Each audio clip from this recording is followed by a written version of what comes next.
This is Cindy with Dig Magazine, and we're here at LA International Film Festival 2022. I have a pleasure to be here with the Mistress director, Greg Pritikin. Hi, Greg. How are you? Very good. Thank you. Well, congratulations on having your film here at the festival. And can you tell me a little bit about this film? I understand you wrote and directed it. Yes, I did. Yes. The film is a thriller. Some might call it a horror film. It's about a couple who moves into an old house, a story you've heard before many times.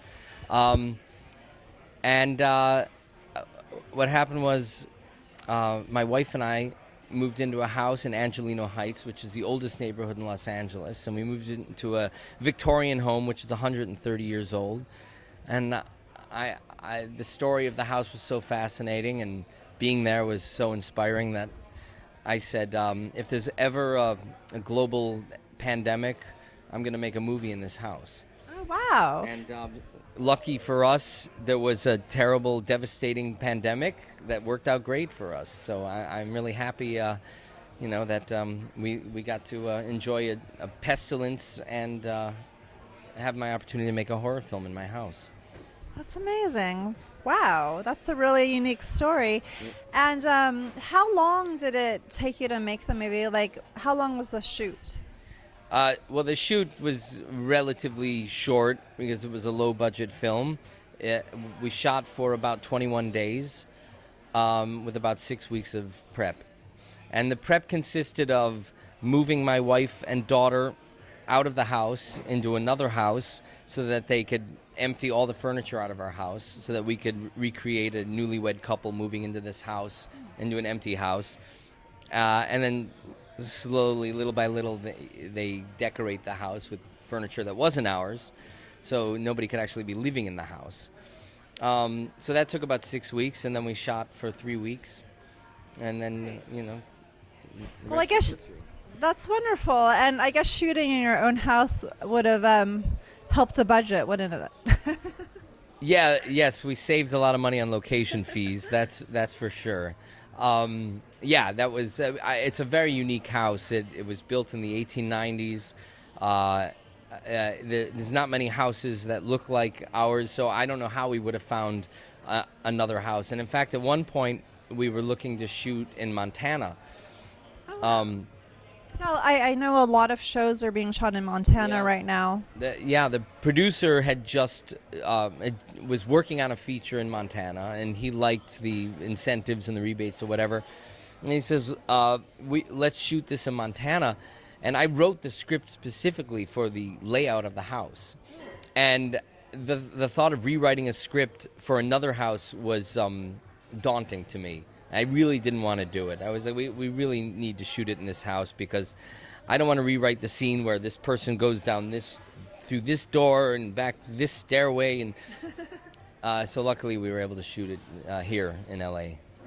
And tell me a little bit about your casting process. Like, how did you choose the actors for the project? Well, I was looking for the main character. I had a specific idea in mind.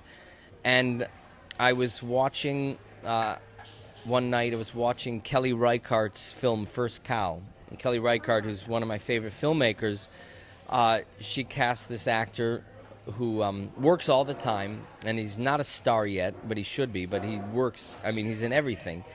And he was so good in this movie, I said, that's our guy. And that was John Magaro. And so we reached out to his agent, made him an offer.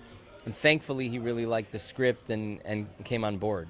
And he was the first actor to come on board.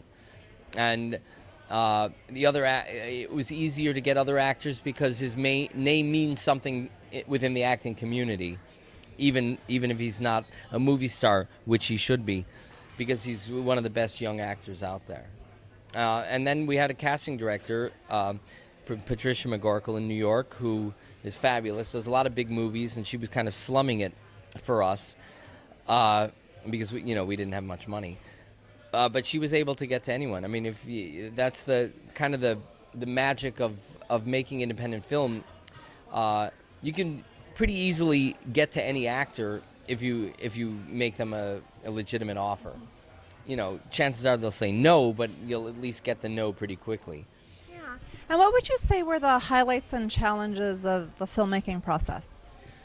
I think definitely the challenge was shooting it during the pandemic and having to adhere to the outrageously strict protocols imposed on us by the guilds, the masks, the testing. We spent about a tenth of the budget, which is not a small amount, maybe 20% of the budget, of the total budget, on testing and the COVID protocols. That was a challenge. Not seeing the actors' faces until the cameras were rolling was incredibly frustrating, incredibly difficult, because all I could see is their eyes, and they all looked angry all the time, and they all looked like they hated me. I couldn't tell if they were smiling, and I had a mask on too, so they didn't know what I was emoting. That was a challenge, not to be able to communicate with actors in a real human way.